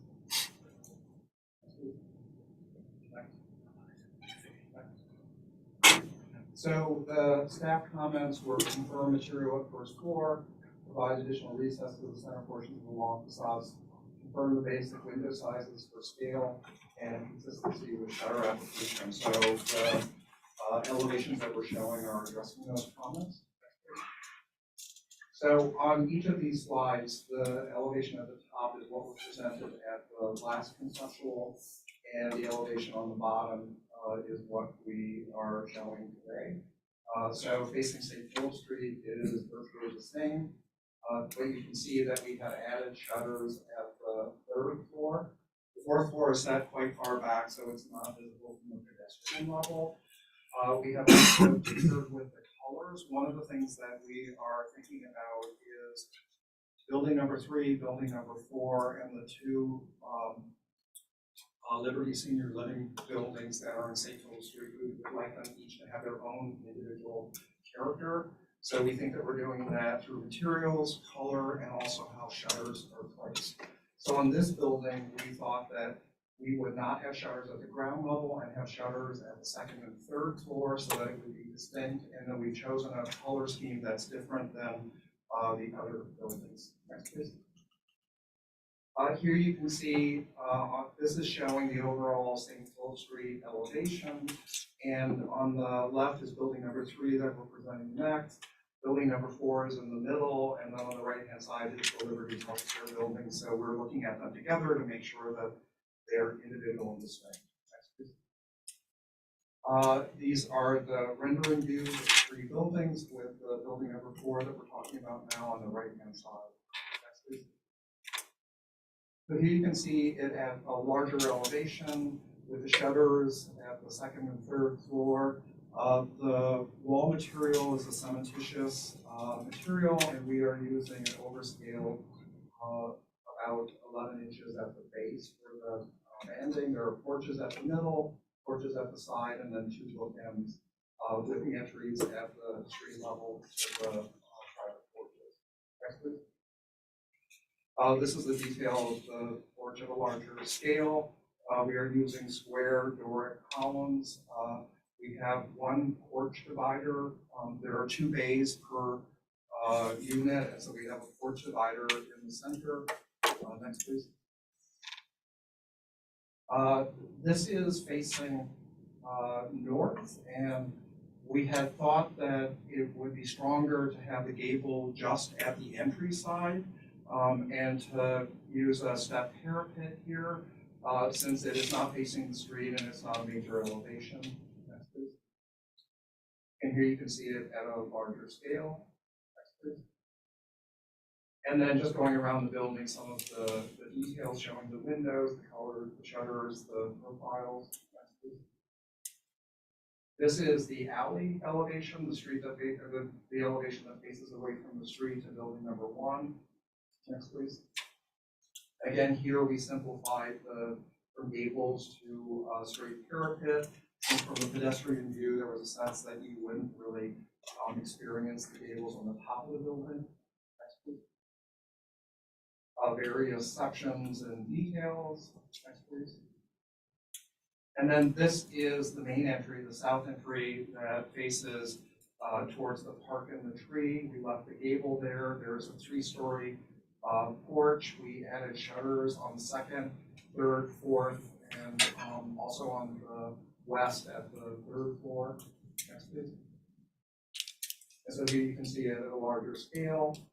We are proposing for this building that it be on the larger windows, it'd be a 3-panel shutter with a panel with a cutout at the top and then louvered panels at the bottom 2 panels. Next, please. And then various details associated with that. On this facade, we are proposing that we use round columns. Next, please. And then just various larger scale details. Next, please. And then all 4 elevations together. Next, please. And then a suggestion of materials and colors, brick water table, the composite siding, suggestion of light fixtures, shutter dogs, windows, and hardware. Next, please. And here you can see it at a larger scale with all of the materials called out. Next, please. And then for examples of the material, this is a project that we did in Kiowa at West Beach Village, and it has oversized boards at the base, and then clapboards at the 2nd and 3rd floor. Next, please. And then this is the house I did in Seaside, Florida, that has similar detail of an oversized base at the bottom with clapboard on the top. Ironically, the clapboard profiles are based on Charleston that we were and building sections next. And then ending with the rendering. It was noted that the rendering doesn't show the divider between the porches, and it would really just be here and here because that's the only place that's required. Thank you. Very good. Any member of the public wishing to comment on this agenda? Seeing none. City staff comments or recommendations? So I sometimes share the comments before the meeting because. Sure. Expedite this, so a lot of this, you might notice some things were highlighted. So that being said, number one is the traditional detailing is nicely accomplished throughout and is appropriate on this larger building in this context. Number two, the omission of the gable parapet at the north end seems to relate to the reduced visibility or reduced importance of this elevation, while the south elevation faces the park and features a piazza system and maintains the gable parapet.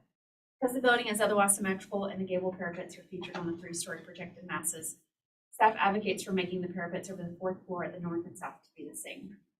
Windows should be recessed in the walls as much as possible. While still oversized, the shutters help to bring down the scale visually of the windows to an acceptable level. Ideally, shutters would be added at the ground floor and would be paneled. Applicant to confirm the material called out as composite. All flashings are to be minimized. Floor flashings are to be minimized, hemmed, held vertical against the face of the material below, and painted to match the generalized brick and mortar blended color or the adjacent material. The porch dividers on page 13 do not show up in perspectives, elevations, plans, sections, or details. Applicant to confirm their use. And 8, all materials need to be reviewed and approved by the final submittal. And then we are recommending final approval with board and staff comments with final review by staff for permit drawings.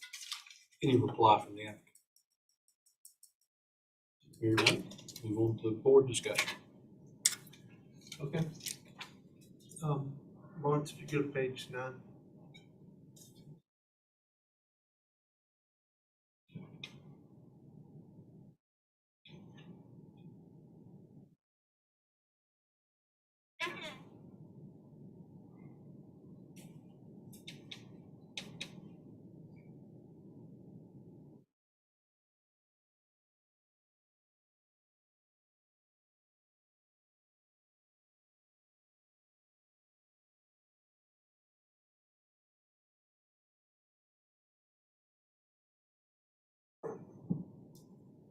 Gary, some of my things I'm gonna say, I might be wrong, just because it just wasn't completely clear on the drawing. The pediment above the second floor windows appear bigger. May or may not be, but they appear to be bigger. Changes in the parapet of the ends seem balanced, but the middle now looks a little large and blank to me as a result of that modification. Change of the pediment above the second and third floor windows seem too large, and at the top it feels crammed into me. It feels like it's just pushed in. The panel below the window on the first floor kind of feels like, oh, we just need to kind of put something in there, so we put a panel in. And balance of the trim above the windows feels imbalanced to me. And when I look at this, I think what I feel is that we're using the composite materials, and it's again this, you can't really get the full thicknesses that give it the reveal appearances, and it makes it feel just like what you've done a realistic precedent with the buildings at Q1 Clark. I mean, and that is exactly it's done just like that, and I agree with that. But yeah, it feels like that, and like your first floor and third floor windows basically the same size. I'm not sure if that's right, but basically the same size. And your second floor windows stretch out with that top cap piece. It just seems to make it stretch even more. And then the one on the top just going up and really competing with, if not butting into the base of that cornice as it's running around. And if we were to go to page 14.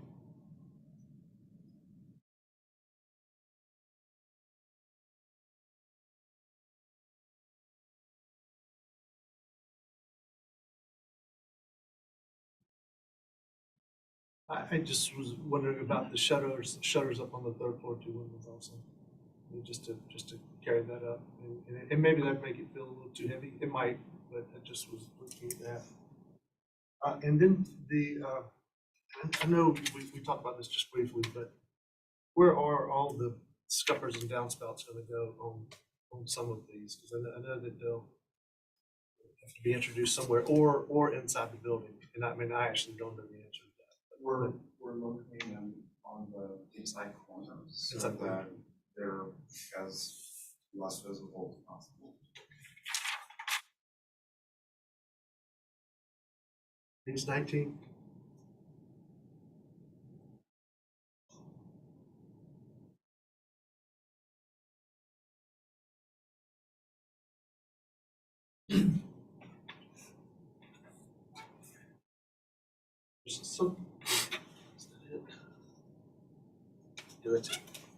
There's something called the edge T-bar there, and it's going to be visible, but that's not why I'm bringing it up. I actually just don't see how that is assembled. What's the construction sequence of that? It's not really important other than when I look at water that's going to run off that what's called edge T-bar. There's a little gap between the bottom of that and that first piece of trim, and then there's a couple of pieces of shim. I can't really figure out how that gets assembled, and I don't know. But it was I'm only, of course, commenting on things from the outside, but then when I really looked at the assembly, it was just a little. Yeah, in reality, I don't think that our final detail is gonna have that gap. Yeah, And right. so we're still working through some of those flashing details. So that's the difference. Thank you. Should I respond to your earlier comments? Sure. Yeah. Can you go back to the St. Louis Street over on elevation?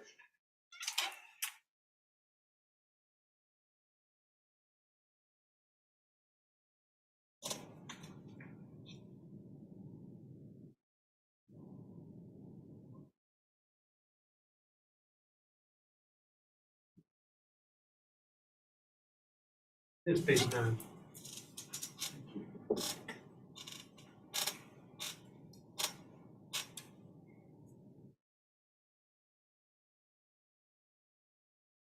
I think that the breaking crowns are, part of it is because of the way that they're shadowed.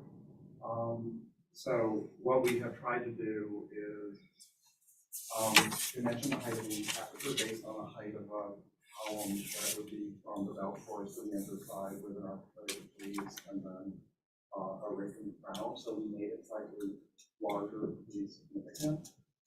The window sizes are the same size, but on the Canon Noble, those windows are typically built bigger on a traditional building, and so we added panels below, and then we added overdoors with a frieze and a three-foot crown, so that would read as the sort of main levels. We simplified this parapet that we thought, based on earlier comments and concerns about parapets, so that was a change that we looked at. So I get that the end of the way and the importance of those second floor windows, but the extension of that by adding a panel, that's exactly what I'm talking about. So we're on the same sheet of music. It just seems it's created rather than a triple hung window, something like that. So that's exactly what I'm talking about. Okay. And I actually thought the second floor windows, when I really looked at them, they were slightly larger than the third floor windows. That's not right? Yeah, if you go back, I think in the earlier scheme, they were bigger. Yeah. Thank you. Further board comments? I think that the detailing is coming along nicely. We do need to get back in the habit of dragging those material samples back to the board because we're trying to change the focus of sample panel review or mock-up reviews to be about workmanship rather than deferring material selections to that point in the process. But that said, I'm comfortable with staff's recommendation. So far.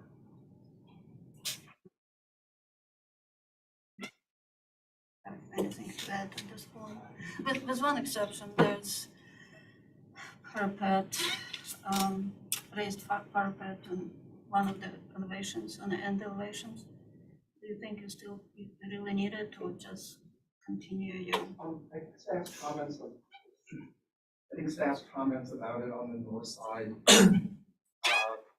our team should consider it because we were looking at the site plan earlier and there was thought that maybe even though it doesn't face the street, it might be visible from other parts of like Vine Street or St. Philip. And so what I wanted to do tomorrow morning is go out to the site and look and see if it's visible. Because if it is visible, then it might be a good idea to reintroduce it. You would consider that. Yes. Further board comments? I'd like to share that I think the color scheme is significantly improved from what it was previously. I think it fits in much better with the context of that neighborhood. My only concern is the screening panel that is going to be the central portion of the building. I think it'll just disrupt what already looks like a really nice viewpoint moving up St. Philip or down St. Philip. But so if we could, I guess, what are you looking to do with the screening panel? So, I don't know where in the drawings there's a section that shows it. In Charleston, there's lots of screens that go from the floor all the way up to the ceiling, which we don't typically like. And so we have done one that's actually shaped like a divider in a stable. And what it does is it curves down and it allows somebody that is on the porch to have diagonal views. And so we're treating it like a shutter with a silent rail system. And there's only one of them, and that's right in the middle. And so we thought that, by not carrying it up to the ceiling and to have a special shape, it actually, accentuates the walls. So, And it has a utilitarian purpose. privacy. And we do see those around the Charleston constantly. Yeah. Yeah, most, as you say, they're louvered, but are often a full screen. So this is an adaptive change that gives some Well, the view, but louvers some can be privacy. just tight, it's just. Thank you. Further board comments? Hear none, can I entertain a motion? I'll move for final approval with board and staff comments, with final review by staff for permit drawings. Your second. A second from Ms. Sobczak. Motion's in order. Mr. Brown, how do you vote? Yea in favor. Mr. Metters? Nay, not in favor specifically because of the exterior window and door trim. Ms. Sobczak? Yeah, in fact. Mr. White? And myself, yea in favor. Agenda item number 7, same applicant, 244 St. Philip Street, Courier Square, Phase 2, Building 3. Yeah, so this one is the nearby neighbor from Hannibal, Ellisboro, in the Old City District. And this one is requesting preliminary and final approval for the new construction of a 50-unit apartment building.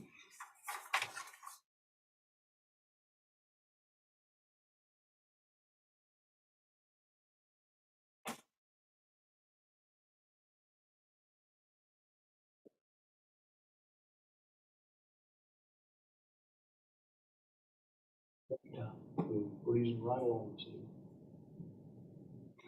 There we go. All right. Similar location, this one is just north of the previous. We've got some existing streetscape for you. Thank you. Richard Gow with LS3P. This building was last before you about 11 months ago. And we are also seeking preliminary with final staff for this. Thank you.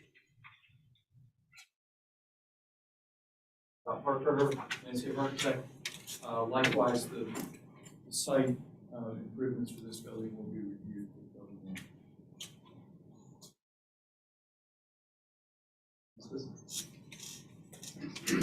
I guess the staff comments.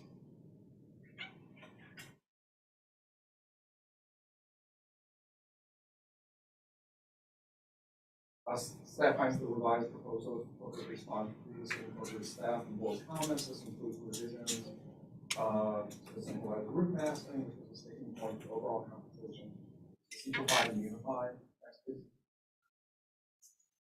So on the top is the St. Philip Street elevation, and on the bottom is what we are showing this evening. It is pretty much the same. The only difference is the bumped up parapet at the northwest corner, which we thought helped with the silhouette of the top of the building and it marked the corner. The big change is the color scheme. Can you go forward, please? There's a larger scale elevation. So again, this is the three buildings. On the west side of St. Philip Street, there are two historic buildings that have been recently restored. I think Andrew Gould was the architect for them. The color schemes are really wonderful in that they are the reverse, which is that the entablatures and the columns and the casings are a slightly darker color and the walls are the lighter color as opposed to the reverse, which is white trim and colored clapboard. And so we thought that that would make this building look significantly different, relate to the buildings across the street. Next, please. And here you can see those three buildings again. Next, please. And here you can see it at a slightly larger scale. The colors on the drawing are slightly darker than what we are proposing, and we would ideally not choose a color from a paint chip. We would do it from a mock-up panel. But you can see that the trim is the slightly darker color, the sort of moss green, and then the walls are a beigey color. The casings have the same moss green, and then we have a lighter green color for the gyros. Next, please.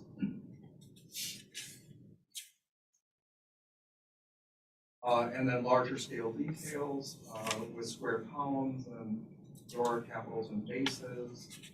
Next, please. And then the various sections. Next, please.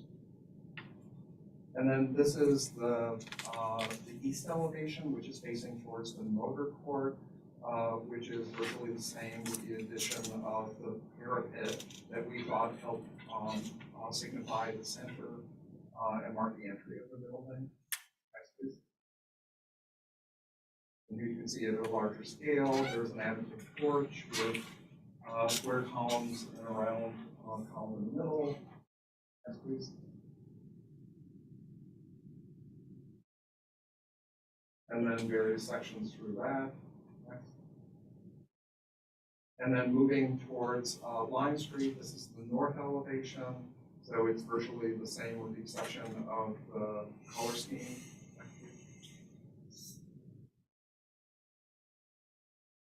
Sections and enlarged elevations. Next, please. And then finally the south that faces the adjacent house and gives front motor court. Next, please. Next, please. And then sections and details. And then this also has a few porch dividers. And parapet details. And then all four elevations together. And then materials, brick water table, cementitious wallboard, suggestion of light fixtures, shutter dogs, and so on. And then larger scale of all the materials called out. Fascinating sections, next please. And then the proposed perspective showing that the porches and the trim are a slightly darker color than the wall. That's it. Thank you. Sure. Any member of the public wishing to be heard on this agenda? City staff comments or recommendations? Number one, the traditional detailing is nicely accomplished throughout and is appropriate on this larger building in its context. Number two, while bold color palettes and combinations are not atypical for Charleston, the blue for the cornice and many trim elements seems heavy. For a building of this size and classical detailing, staff advocates for utilizing a more neutral trim color. Three, windows should be recessed in the wall as much as possible. Four, while still oversized, the shutters help to bring down the scale visually at the windows to an acceptable level. You can scratch that second part. I believe there are shutters on the first floor on this one. Number 5, all flashings are to be minimized. Through all flashings are to be minimized and held vertical against the face of the material below and painted to match the generalized brick mortar blended color or adjacent material. 6, the porch dividers on page 23 do not show up in perspectives, elevations, plans, sections, or details. Applicant to confirm their use. All materials need to be reviewed and approved by the final submittal. Applicant to confirm the material called out as composite. Your recommendation? Oh, sorry. Final approval with board and staff comments with final review by staff for permit drawings. Very good. Any response from the applicant team? Question, yes, this composite material which is has profiles, I'm just curious what it will be on the cornices and things like that. And what size of your wider boards? You have a review, seems to be, how is that achieved? Yeah, I don't. Go back to the elevation. Base.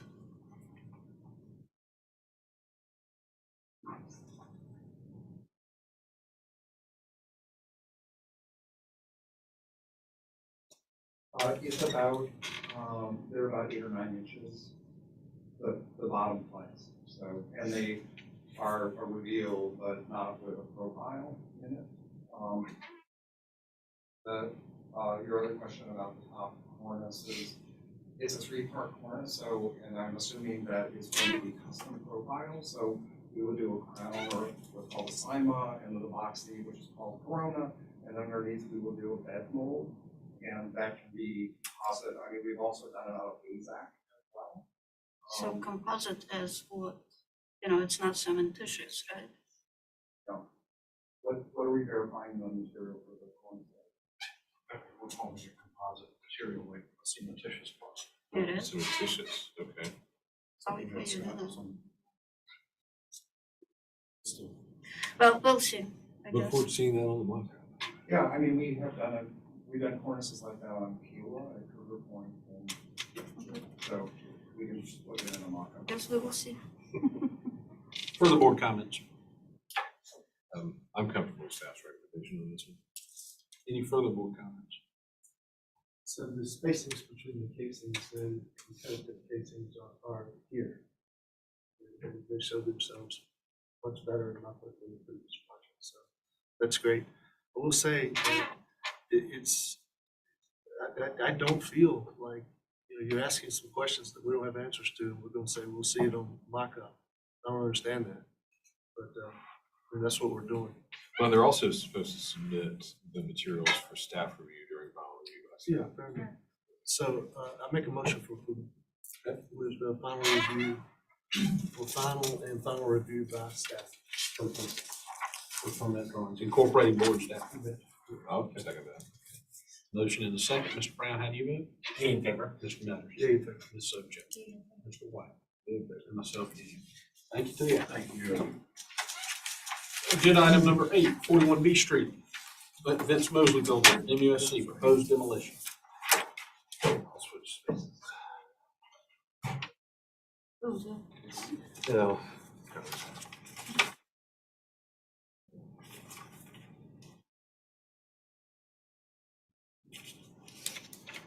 All right. Agenda item number 8 is 41 B Street. That's Mosley Building. I apologize if you just said that. This structure is not rated. It was constructed in 1967 and it's in the Old City District. District will be 85-125 on this one. And they are requesting final approval for complete demolition of structure.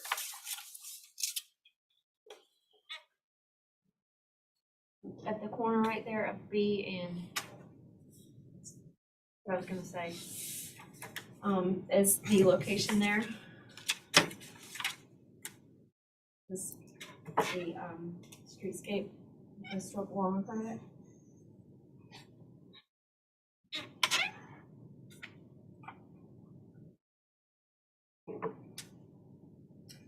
Okay, Very good. ready for the applicant's I don't want to steal Tori's thunder or her recommendations. I don't want to take away Mr. White's, I'm sure, excellent presentation on the merits or lack thereof of this wonderful building.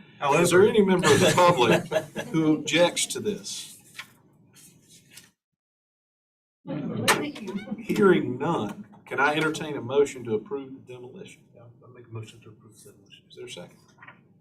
A second from the subject. And, Page two, and, see. and for the record, we visited the site yesterday. We did look at it. It's so 60s. That's- You know, I appreciate architecture from all eras. I work really hard to find redeeming examples in any era or any style, and this one's just not going to do it. Okay, the motion is in order. Mr. Brown, how do you vote on the demolition? Yea in favor. Mr. Metters? Yay, in favor. The subject? Yeah, in favor. Ms. Wheeler? Yeah, in And favor. myself, yea in favor. It's a Don't worry, very we know you were unlovable ready. building. I just want to make a public comment for the record about Ms. Parrish this evening. She is struggling through a cold and is operating on very little sleep and did an excellent job this evening, and it's for that reason that I spared her from having to read another page into the record. All right. That concludes our business this evening. Thank you to you all. Thank you, Ms. Wheeler, for subbing in yet again. Thank you. Yes, sir. No, you're fine. You're fine. Look, I have a household of 4 children. The illness is a, I'm pretty fine. So it's okay. Yeah. Thank you. I might come up with because I was drinking after them. Yeah, it was in the States. So, how about the proof is in the Oh, pudding? yeah, How about